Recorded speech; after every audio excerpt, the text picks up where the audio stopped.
So the next thing would be sanitation. Now, if your safe house is a house, and you're on sewerage, what happens if the sewer system shuts down? If it's run by electricity and not has power backup, generator backup, how long will that last? Does the system back up to the point where it could actually no longer leave your house?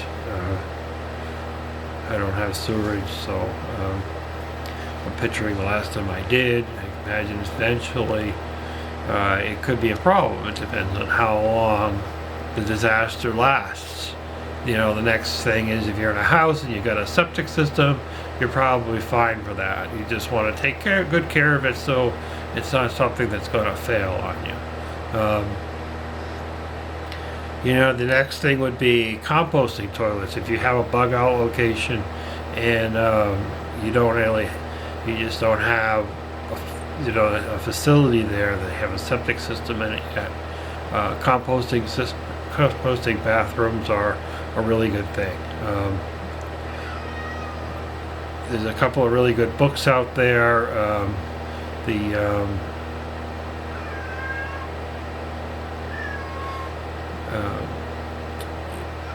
Humanor is a good one.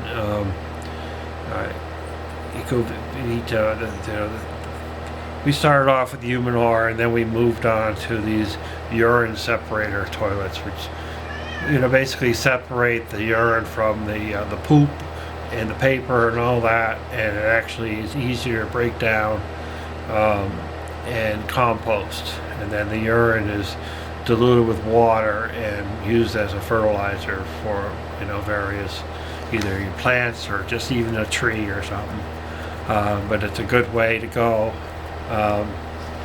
If you Google urine separators, toilets with urine separators, you'll see a few selections on what's available out there. Unfortunately, there's not a lot, but there are countries that actually use it more productively, will use the urine more productively. And there's things you can Google.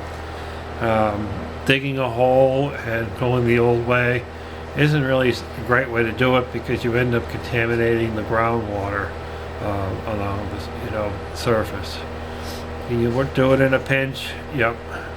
If you look at places where there's been disasters and the bathrooms are the first things that go, it's not having bathrooms is what makes everybody sick.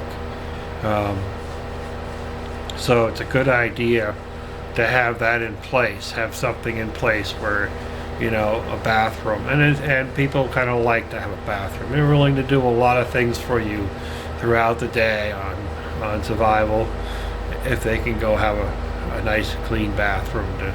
So it's one of your priorities when you're figuring out a location. What are you going to do if you can't flush that toilet anymore,